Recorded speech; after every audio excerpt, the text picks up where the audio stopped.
Good morning student. तर हा सोल्युशनचा सेकंड लेक्चर आहे. फर्स्ट लेक्चरमध्ये आपण पाहिलं होतं solutions are made up from components, solute and solvents. Then types of solutions.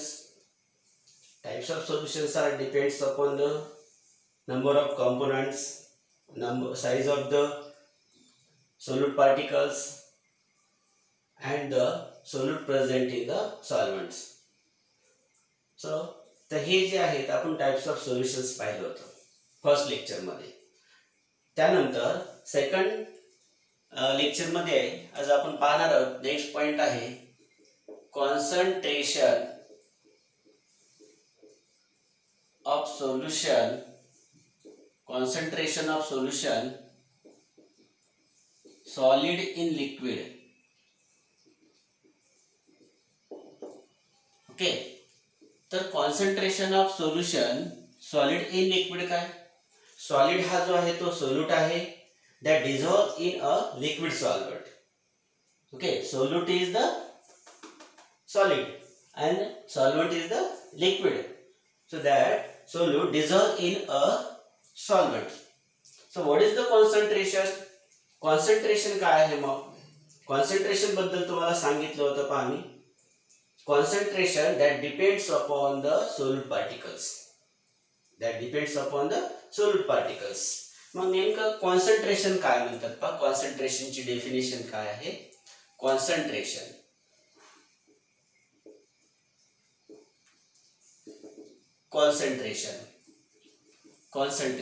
it is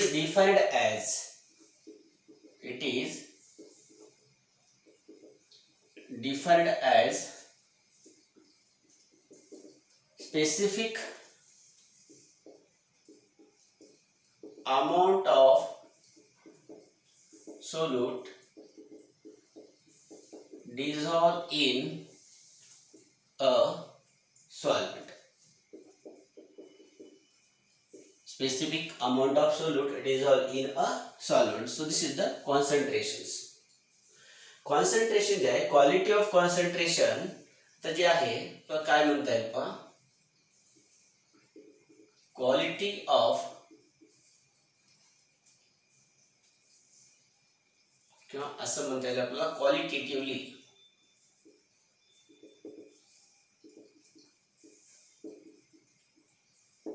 concentration of solution can be expressed in two ways. Concentration जे आहे ते आपल्याला एक्सप्रेस करता येईल टू वेज ना.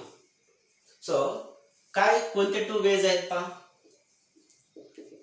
Dilute solution is a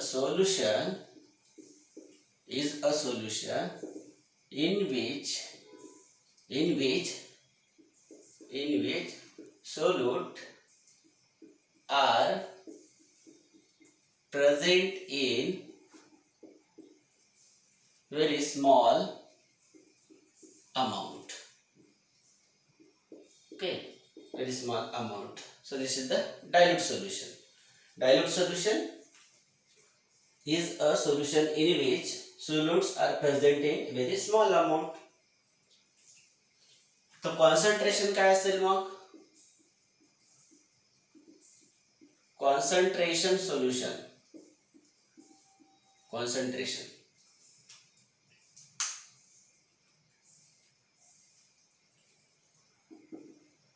is a solution in which काय म्हणता येईल सांगा. in which solute are present in large amount in a solutions.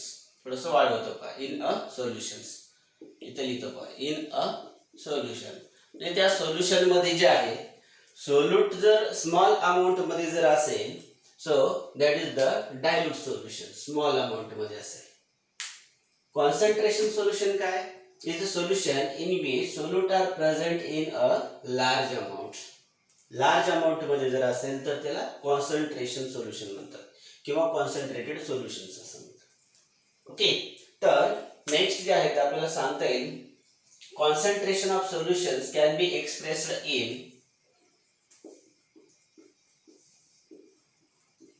concentration of solution can be expressed in काय एक्सप्रेस करता येते पहा याच्यामध्ये percentage by mass, percentage by mass W divided by W असं म्हणतात. ओके, पर्सेंटेज बाय मास म्हणजे solute जे आहे, सोल्यूट जर समजा किंवा सोल्यूट जे आहे जर सॉलिड फॉर्म मध्ये आहे, ओके सॉलिड फॉर्म मध्ये आहे आणि त्याचं जे वेट आहे ते आपल्याला काय करायचं आहे मग ग्रॅम मध्ये किलोग्रॅम मध्ये असं मेजर करायचं आहे. मग त्या नेमकं त्याचा जो पर्सेंटेज किती आहे त्या सोल्युशन मध्ये ते आपल्याला इथं काढता येतो. तर हा फॉर्म्युला आहे त्याचा एक्सप्रेस करता येतो. काय म्हणता येईल पहा, it is defined as okay percentage by mass, it is defined as mass of solute, mass of solute dissolve in 100 gram of solvent. Okay, mass of solute dissolved in 100 gram of solvent म्हणते इथं sorry solution म्हणतो 100 gram of solutions. काय केलेलं आहे, मास जो आहे सोल्यूटचा तो dissolve केलेला आहे कशामध्ये 100 ग्रॅम ऑफ सोल्युशन मध्ये, त्याला पर्सेंटेज करता येतो. म्हणजे असं पहा percentage by mass W divided by W is equal to, तर इथे लिहित असताना कसं लिहितात पहा mass of solute divided by काय लिहितं मास ऑफ सोल्युशन लिहायचं, पर्सेंटेज काढायचं आहे म्हणून इथं इनटू काय करायचं आहे 100 करायचं आहे. ओके, तर मास ऑफ सोल्यूट तो काय करायचा आपल्याला सोल्युशन मध्ये तो तेवढा मास आहे, तर मास ऑफ काय असेल इथं सोल्युशन आहे. तर सोल्युशन म्हणलं की काय असणार मग सोल्युशन मध्ये दोन पार्ट असतात, एक आहे सोल्यूट आणि एक आहे सॉल्व्हेंट. म्हणून हा जो फॉर्म्युला आहे त्याला कसं लिहिता येते पहा आता is equal to okay percentage by mass W divided by W is equal to काय लिहिता येईल इथं सांगा आपलं असं लिहिता येईल का मास of solute divided by mass of काय लिहिता येईल इथं मास ऑफ सोल्यूट, बरोबर आहे मास ऑफ सोल्यूट प्लस सोल्युशन आहे ना, मग इथं काय येईल मग मास ऑफ सॉल्व्हेंट, पर्सेंटेज आहे म्हणून 100. Okay, so this is the percentage by मास. आता जर समजा तो लिक्विड फॉर्म मध्ये असेल तर पर्सेंटेज बाय व्हॉल्यूम म्हणायचं, त्याला V डिवाइडेड बाय V म्हणतात. ओके, व्हॉल्यूम हा जर सॉलिड फॉर्म मध्ये असेल तर असं पर्सेंटेज काढायचं.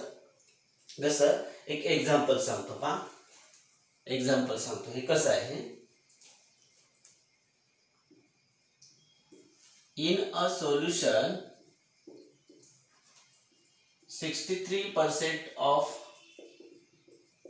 Nitric acid, in a solution if a solution किंवा असं लिहितो sorry if a solution contain 63% of nitric acid, म्हणजे त्या सोल्युशन मध्ये नायट्रिक ऍसिड किती आहे 63% आहे. म्हणून असं म्हणता येईल पहा it means that 63 gram of nitric acid is present in solution. Okay, त्या सोल्युशन मध्ये 63% काय आहे मग नायट्रिक ॲसिड आहे. ओके, अँड उरलेला किती असेल मग 37. मग नायट्रिक ॲसिड काय आहे, हा नायट्रिक ॲसिड जो आहे तो सोल्यूट आहे. उरलेला 30 and 37 gram of solvent is present.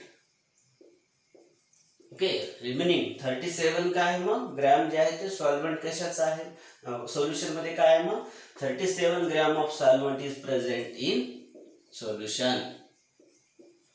समजलं? म्हणजे त्या सोल्युशन मध्ये सपोज आपण हे काय केलेलं आहे, हे सोल्युशन आहे आणि हे या सोल्युशन मध्ये याचं जे वेट आहे सोल्यूट आणि सॉल्वंटचं, सोल्यूट किती आहे म्हणलेलं आहे 63% आहे. ओके, तो सॉलिड फॉर्म मध्ये आहे, 63% सोल्यूट आहे नायट्रिक ॲसिड. तर रिमेनिंग काय असेल मग 37% काय असेल मग सॉल्वंट आहे. म्हणजे 100 ग्रॅम मध्ये जर आपण बघितलं तर 63 ग्रॅम जे आहे हा सोल्यूट आहे आणि 37 ग्रॅम काय आहे मग सॉल्वंट आहे. ओके, जर समजा तुम्हाला याच्या व्यतिरिक्त दुसरं काय दिलेलं असेल तर एक समजा 100 ग्रॅमचं काय केलेलं आहे सोल्युशन बनवलेलं आहे. 100 ग्रॅमचं एक सोल्युशन बनवलेलं आहे. कशाचं सोल्युशन बनवलेलं आहे, समजा फॉर एक्झाम्पल H2SO4 चं, H2SO4. तर त्या 100 ग्रॅम मध्ये सपोज मी फॉर एक्झाम्पल सांगतो, इफ इन 100 ग्रॅम सोल्युशन्स 50% काय आहे H2SO4 आहे. ओके, 50% समजण्यासाठी मी काय करतो 60% करतो. 60% H2SO4 आहे म्हणजे H2SO4 काय झाला, हा सोल्यूट आहे. म्हणजे त्या H2SO4 जो आहे तो त्या सॉल्व्हेंट मध्ये जो आहे तो ऍड केलेला आहे आणि रिमेनिंग जो आहे तो 40% काय आहे मग सॉल्व्हेंट. म्हणजेच या 100 ग्रॅम मध्ये 60 ग्रॅम काय आहे मग सोल्यूट आहे आणि 40 ग्रॅम काय आहे मग सॉल्व्हेंट आहे. कोणता असेल सॉल्व्हेंट, तर हे असं हे पर्सेंटेज जे आहे ते आपल्याला कॅल्क्युलेट करता येतो. Okay, so next part.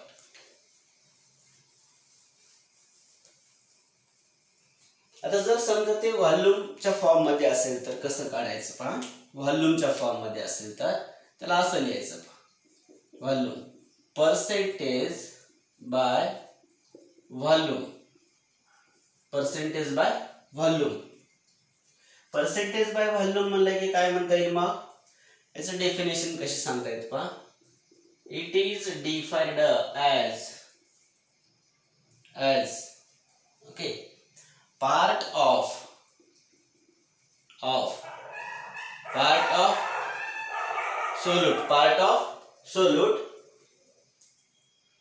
of volume of solute लिहितो मी, volume of solute dissolve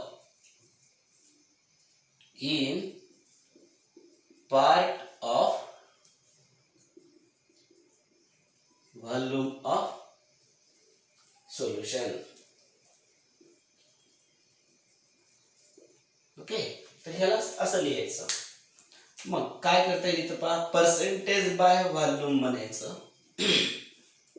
is equal to, जसं इथं मास ऑफ सोल्यूट लिहिलेलं आहे तसं इथं काय करायचं आपल्याला, इथं V/V लिहायचंय, इथं व्हॉल्यूम ऑफ सोल्यूट लिहायचंय, इंटू काय करायचंय 100 करायचंय पर्सेंटेज काढायला. पुढं काय करायचं पहा, व्हॉल्यूम ऑफ काय येणार इथं सोल्युशन येणार. इथं मास ऑफ सोल्युशन आहे, इथं व्हॉल्यूम ऑफ काय करायचं सोल्युशन करायचं.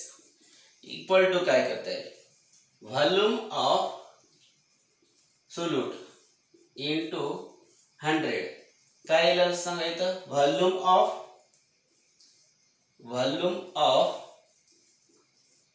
सोल्यूट इंटू इंटू नाही, इथं काय येणार प्लस येणार. सोल्युशन आहे ना, सोल्युशन मध्ये आपल्याला सोल्यूट आणि सॉल्व्हेंट आहे.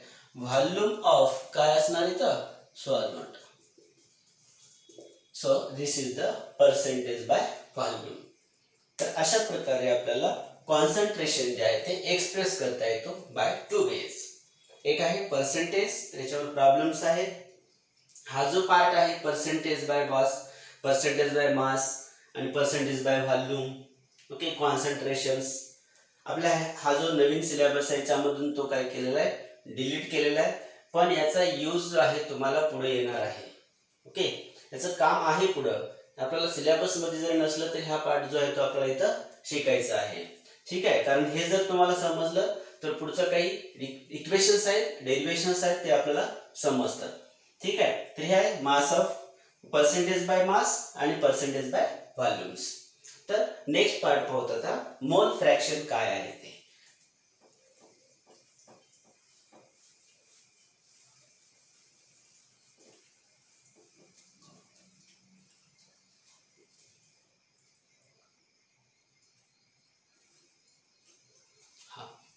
तर मोल फ्रॅक्शन पाहता,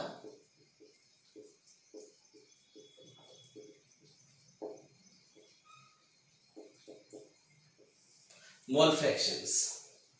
मोल फ्रॅक्शन काय आहे याची डेफिनेशन सांगतो. मोल fraction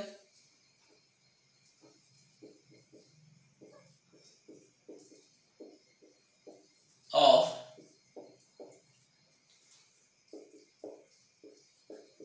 any compound is defined as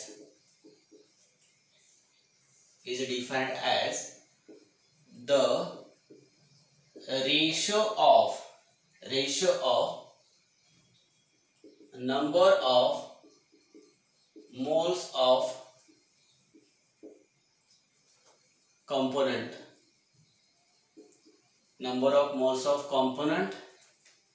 and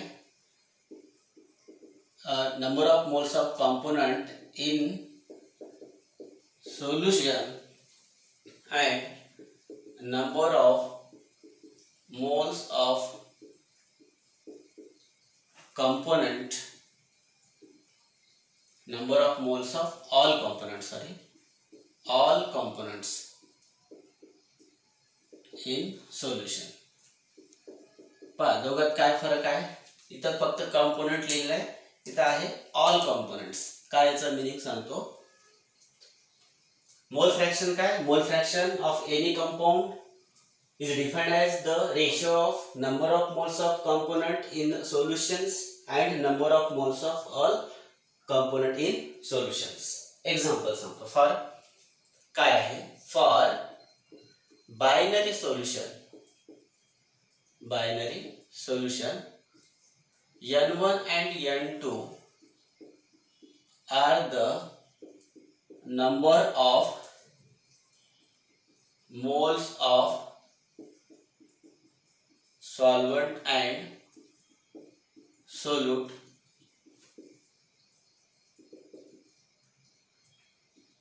respectively. Number of moles of solvent, number of moles of solute. n1 असेल सॉल्व्हेंट साठी, n2 असेल सोल्यूट साठी. नंबर ऑफ मोल्स, आता नंबर ऑफ मोल्स काय ते पुढे सांगतो मी. For binary solution n1 and n2 are the number of moles of solute and solvent respectively. Okay, mole fraction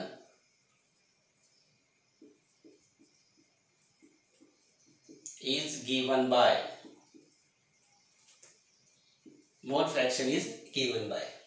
काय मोल फ्रॅक्शन लिहिता येते पहा. सर्व हे फॉर्म्युले जे आहेत तुम्हाला पाठ पाहिजेत, कारण आपल्याला हे प्रॉब्लेम साठी पुढे यूज होणार आहे. जर तुम्हाला यांचे पूर्ण फॉर्म्युले जर पाठ असतील तरच प्रॉब्लेम्स येतात आणि प्रत्येक कॉन्सेप्ट जो आहे तो समजला पाहिजे. जसं तुम्हाला मी थर्मोडायनामिक्स शिकवलेला आहे, त्याच्यानंतर केमिकल कायनेटिक्स जो आहे तो पण पार्ट जो आहे तो घेतलेला आहे. कारण प्रॉब्लेम जर तुम्हाला क्लिअरली समजण्यासाठी किंवा येण्यासाठी थेरी जे आहे ते एकदम परफेक्ट यायला पाहिजे, किंवा प्रॉब्लेम जे आहेत येण्यासाठी तुम्हाला सर्व फॉर्म्युले जे आहे ते पाठ पाहिजेत. कोणता प्रॉब्लेम कशावर विचारलेला आहे, याच्यासाठी कोणता फॉर्म्युला आपल्याला इथं घ्यावा लागणार आहे, गिवन डाटा आपल्याला काय काय दिलेला आहे, मग गिवन डाटा कसं समजणार, मग त्या प्रॉब्लेम मध्ये नेमकं काय म्हणलेलं आहे त्याच्यावरून तुम्हाला गिवन डाटा लिहिता येतो. मग प्रॉब्लेम मध्ये काय म्हणलेलं आहे हे कसं समजणार, त्याच्यासाठी तुम्हाला हे फॉर्म्युले जे आहे ते पाठ पाहिजे, किंवा हे तुम्हाला थेअरी जे आहे ते माहिती पाहिजे. म्हणजे जसं की एक एक्झाम्पल सांगतो, तुम्हाला म्हणलेलं आहे the number of moles of solvent is असं म्हणलेलं आहे. मग तुम्हाला तिथं नोटेशन दिलं पाहिजे, सांगता आलं पाहिजे number of moles of solvent काय आहे. मग number of moles of solvent म्हणजे N1 आहे. नंबर ऑफ सोल्व्हंट इज असं म्हणलेलं आहे, solute is, number of solute म्हणजे N2 झाला. मोल फ्रॅक्शन ऑफ सोल्यूट इज असं दिलेलं आहे. काय फॉर्म्युला आहे पहा आता. मोल फ्रॅक्शन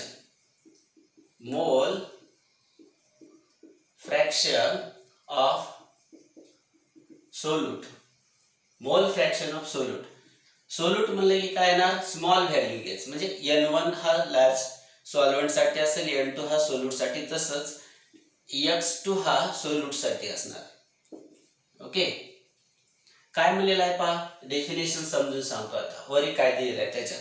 सोल्यूट म्हणले की इथं काय घेणार, number of moles of solute, number of moles of solution. Solution मध्ये कोण आहेत, number of moles of solvent आणि नंबर ऑफ मोल्स ऑफ काय असतो, सोल्यूट. क्लिअर करतो, थांबा दोन्ही लिहू द्या. मोल फ्रॅक्शन ऑफ सॉल्व्हंट X1 काय येईल सांगा बरं, काय आयडिया काय येईल नेमकं. हा राईट, काय लिहितं, जसं आपण इथं X2 घेतलेला आहे तसं N2 घेतलेलं आहे, तसं इथं X1 घेतलेला आहे तसं इथं काय करायचं, मग N1 करायचं आहे. Number of moles of solvent divided by number of moles of solvent and solute. तसंच number of moles of solvent, number of moles of solute. Number of moles of solute divided by number of moles of solution असते. Solution मध्ये कोण आहेत, मग solvent आणि solute. Okay, मग काय दिलेलं आहे पहा, मोल फ्रॅक्शनची definition. Mole fraction of any compound म्हणजे कोणता, सोल्यूट असेल किंवा सॉल्व्हंट असेल, इज डिफाइंड ॲज रेशो आहे यांचा. ओके, रेशो कशाचा रेशो आहे पहा, number of moles of component. कोणत्या कंपोनंटचा, जर सोल्यूटचा काढायचा असेल तर सोल्यूटचा कंपोनंट, सॉल्व्हंटचा काढायचा असेल तर सॉल्व्हंटचा component. Number of moles of solute, number of moles of solvent हे कंपोनंट आहे. इन सोल्युशन, त्या सोल्युशन मध्ये पुढे काय दिलं पहा, number of moles of all component in solution. मग त्या ज्याचं काढायचं आहे तो हा कंपोनंट झाले, आणि सोल्युशन मधले टोटल कंपोनंट कोणते झाले, मग सोल्यूट अँड सॉल्व्हंट झाले. म्हणून N1 number of moles of solvent, number of moles of solute. Okay, understand. Number of moles of solvent divided by number of moles of all component in solutions. All component solution मध्ये कोण राहतात, एक असतो solute आणि दुसरा असतो solvent. म्हणून number of moles of solvent आणि नंबर ऑफ मोल्स ऑफ काय असेल, सोल्यूट असेल. सो दिस इज द मोल फ्रॅक्शन. पहा, हे डेफिनेशन्स समजून घ्या, काहीच अवघड नाही. आणि जर तुम्हाला हे समजले, अंडरस्टँड झालं तर पाठ होऊन जाते. रट्टा मारलं तर लक्षात राहणार नाही, N1 वरी आहे की खाली आहे, कुठं काय आहे ते लक्षात राहणार नाही. डेफिनेशन पहा, डेफिनेशन कशी पाठ होणार आहे, number of moles of any compound कशाचं काढायचं आहे, मोल फ्रॅक्शन काढायचं आहे आपल्याला. इज डिफाइन ॲज रेशो, कशाचा रेशो आहे, number of moles of component.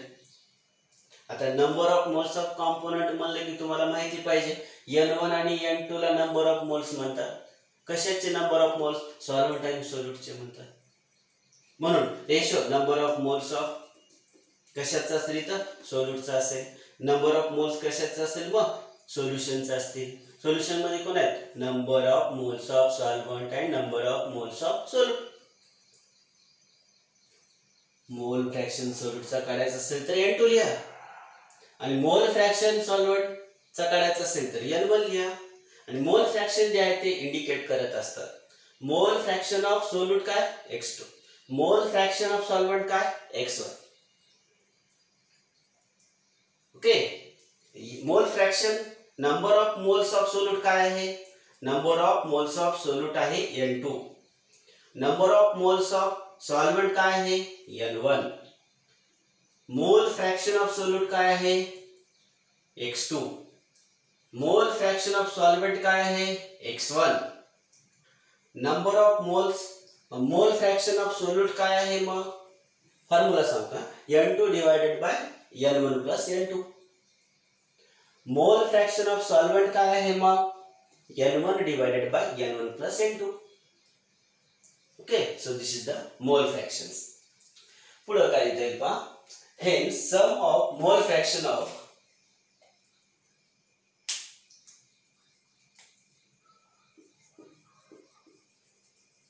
further the sum of mole fraction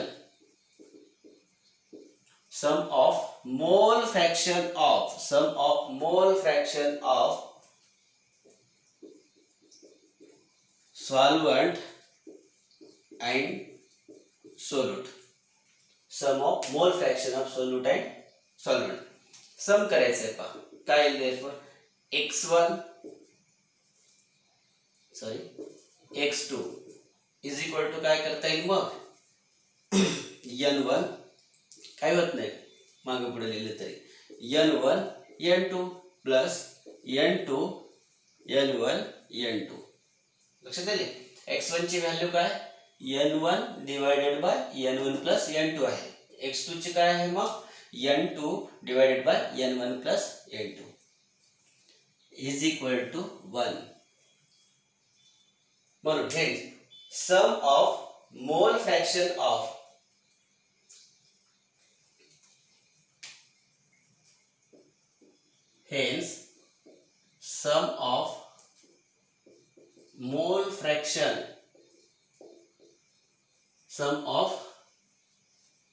mole fraction of all component